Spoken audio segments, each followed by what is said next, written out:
Fitzmagic nickname started, I think, with Coach Hartley one day. He obviously got it from Ryan Fitzpatrick, who I claim is my uncle sometimes, and some people believe me. But Coach Hartley started it, and Coach Coley carried it on during a practice or something. When I made a grab, I stuck out my hand and just prayed that the ball would stick, and it stuck. So from there, he's been calling me Fitzmagic.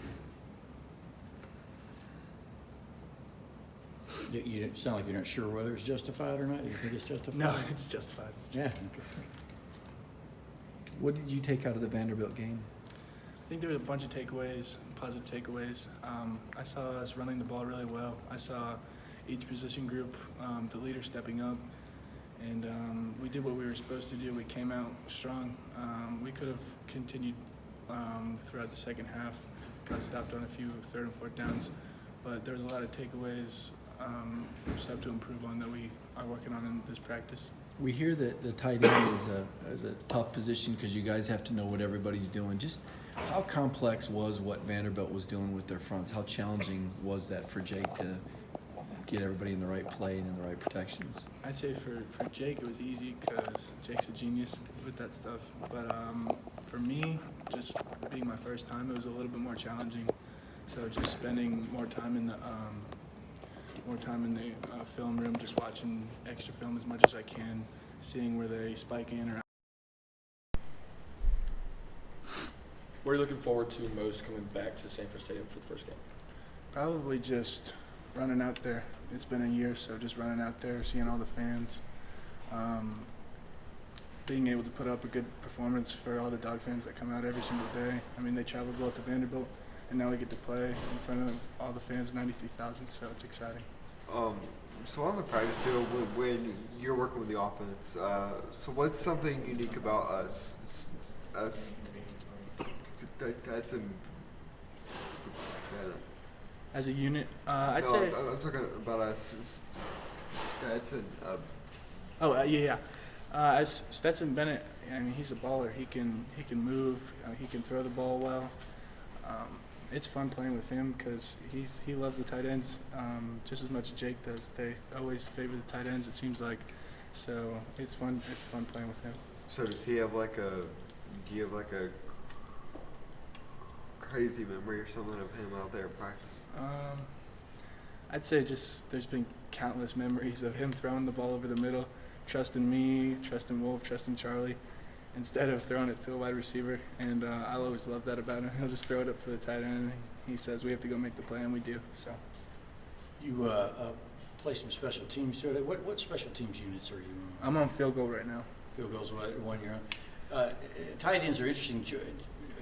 There were three of y'all that went to Vanderbilt. Obviously, you have more tight ends than that. I assume they'll get a chance maybe to get some work. What can you tell me about the other guys working in your group, Goad and Brett? Goody, Brett, Peyton Mercer, Kobe Wyatt, Mitchell Lawrence.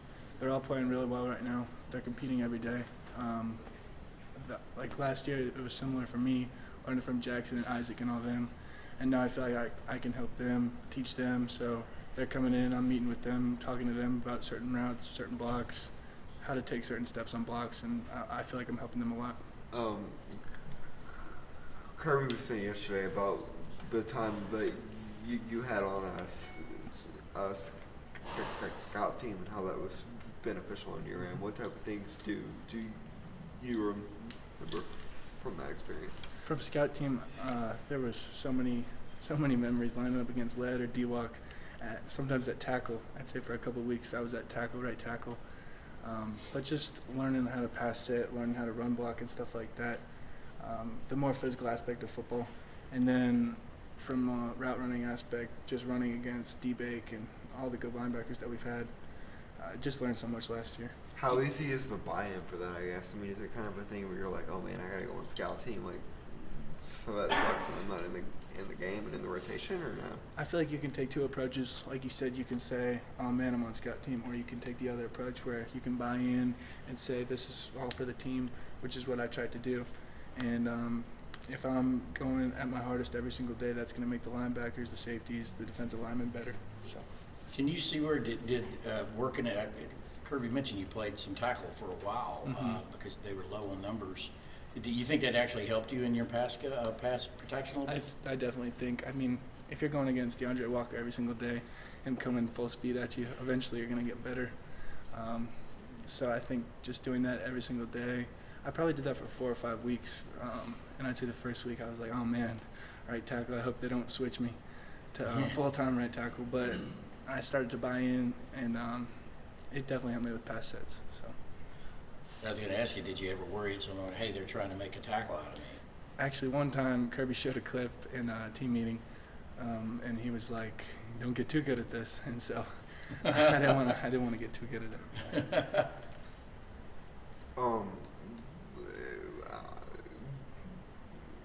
Going back to Scott's team, like in terms of Kirby's approach to them, though, I mean, is that something when other coaches were recruiting from high school? Is that something that did they ever mention in terms of how you might start off there? Is his kind of approach unique in terms of how he brings scholarship guys on Scout team and plays them there and trusts that experience at home? I don't think necessarily Kirby mentioned, okay, you're going to be on this. I think fall camp's kind of indicative of where you're going to be. Okay. And after that, they'll kind of decide where you're going to be.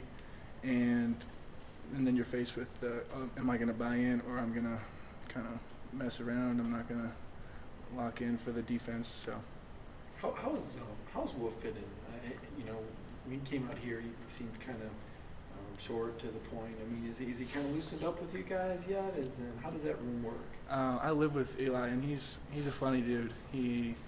Well, on the football field, he's fast, obviously. He's strong, he's quick. But off the field, he's a funny guy, and he's one of my best buddies. You mentioned the quarterbacks having confidence in the tight ends in practice. How do you expect that to translate to the field come the rest of the season? I think if we run our routes the right way, if we run the right depth and everything, then they're going to get us the ball if they have a certain read. So. John, can you talk about how that competition works? I mean, you're roommates with a guy that you compete with. I mean, how does that work at Georgia as far as competitors on the field, friends off the field? How would you explain that? I'd say both Eli and I and Charlie are competing to push each other, and not necessarily I'm competing against him. There's no individual aspect of it. It's just all for the team, and that's what I like about this place. If you go to any position group, you're going to see that no one's against one another. And he's pushing me. He's telling me what to do on a certain play, and I can help him on a certain play and stuff like that. So, Todd Hartley, what's the most unique thing about him? Because he just seems like a different guy. He seems like a fiery ball. Yeah, he is a fiery ball. The most unique thing about him is when after practice, when we call it up, and then we'll go into little position group call-ups, and you'll see him on the other side of the field, 100 yards away, after a sweaty day of practice, and we have to go sprint around, and he starts running around the field, and we got to chase him down. So that's probably the most unique thing. Going back to quarterbacks, Nathan Priestley being the third string guy, a guy that not many people know about. Kirby was saying a couple weeks ago how useful of an asset he is to the offense. What can you tell me about him? He's definitely coming here. He came in, I think, early July, and he's learned the playbook really fast. He throws the ball well. He moves well. He's making checks at the line, so he's right there with all the other quarterbacks, and he's doing a great job.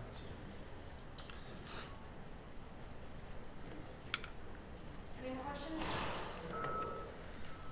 Thanks, John. Thanks, John. Thank you. Appreciate you.